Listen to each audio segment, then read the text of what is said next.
Bát giám mục Kim Hae-gang. The Dinosaurs Next Door. Written by Harriet Castor. Illustrated by Terry Gower. This book is about a scientist who raised a dinosaur and a child who lived next door. I could imagine something interesting while reading this book. What if I met a dinosaur? If I were a scientist, what could I invent?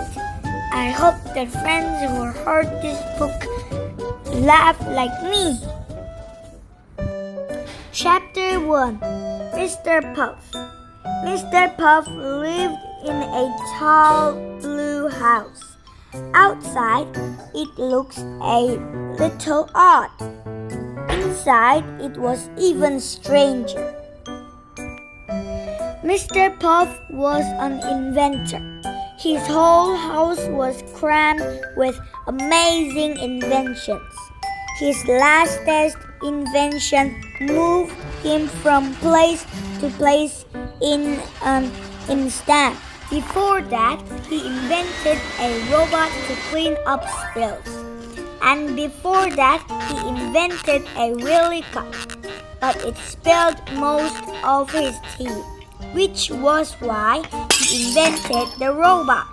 His new project wasn't an invention at all.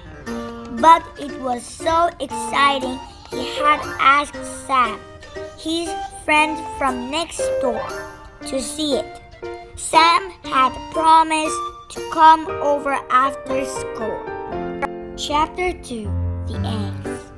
At last, come in!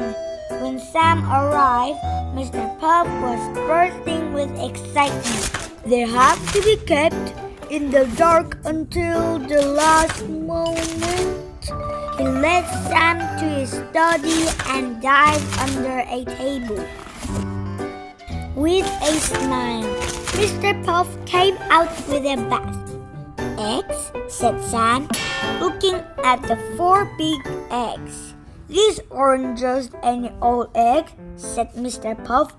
They're dinosaur eggs. What? cried Sam.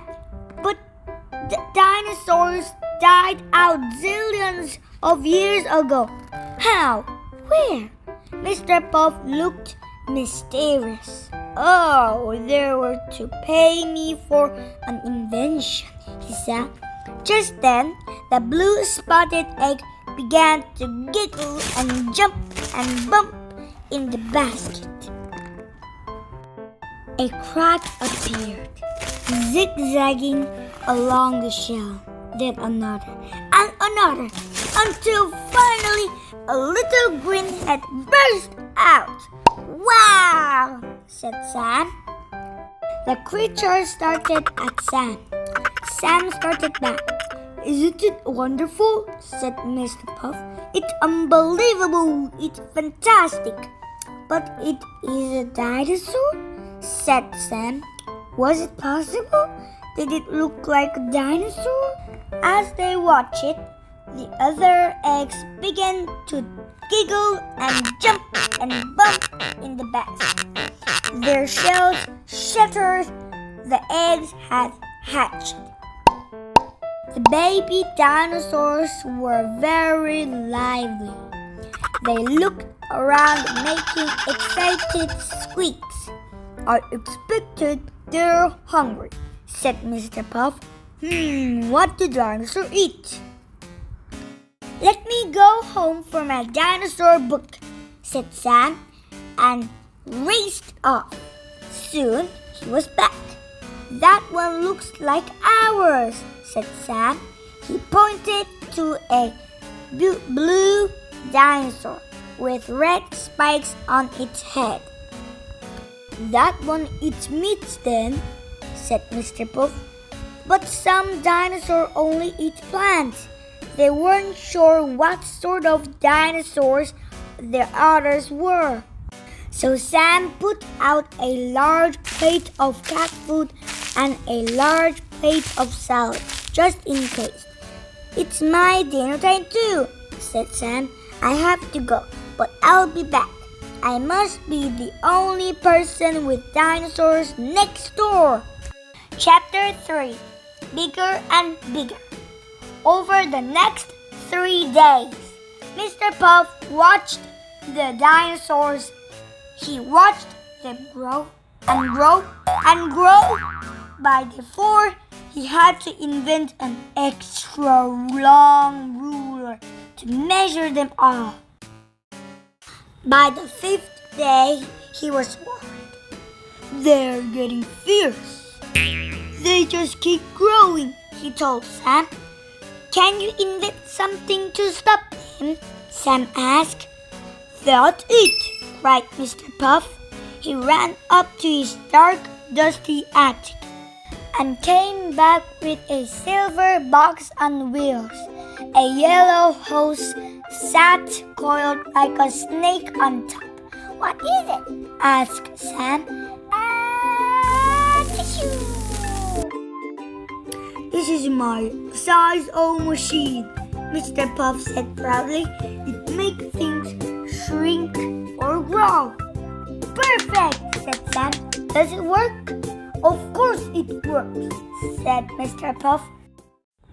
Ready, steady, fire! Chapter 4. Kaboom! Oops! It's huge!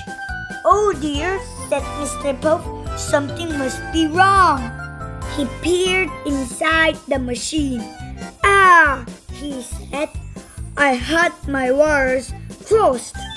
Try now, Sam. Sam picked up the horse. Ready, steady, fire, said Mr. Puff. Kaboom! The dinosaur vanished. Where has it gone? Asked Mr. Puff. Did I shrink it too much? Sam looked down the hose. Careful, said Mr. Puff. I don't want you shrinking too. They shrank one dinosaur in the kitchen. Another was outside having a snack. Ready, steady, fire, said Mr. Puff.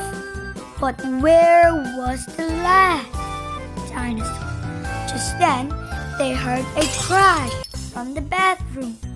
Ready, steady, fire, said Mr. Puff. But as Sam took aim, he slipped. The hose flew from his hand. Kaboom! Chapter 5. Shrunk. Fantastic! It worked on people too, Mr. Puff said. Starry smoke filled the room.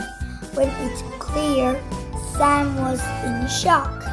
He was smaller than the bottle of bath oil. It shrunk us as well as the dinosaur, began Sam. He heard a roar behind him. I don't think it wants you to brush its teeth.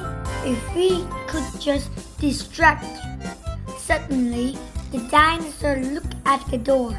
Sam and Mr. Puff dived for a cover. The dinosaur should have hidden too. Mr. Puff's cat was coming. She took one look at the dinosaur and chased it away. I always said she was a clever cat. Quick, said Mr. Puff. We must change to our normal size before that dinosaur comes back.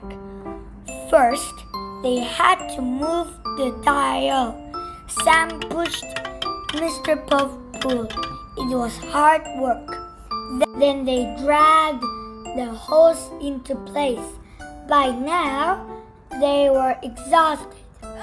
Everything is hard when you're this small, Sam panted. Cheer up, said Mr. Puff. We just have to turn it on. But they couldn't shift the lever. I hope we don't break it, said Sam.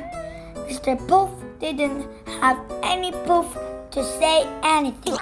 They climbed off the machine. What were they going to do? Chapter 6. Cat to the rescue! Just then, the cat jumped up onto the size-o machine. The lever moved. Kaboom! Clouds of smoke filled the room. Sam and Mr. Puff started to grow and grow and grow. They were back to normal at last. Yay! Now, what are those dinosaurs up to? Said Mr. Puff. The dinosaurs were running all over the house. Sam tried to help catch them.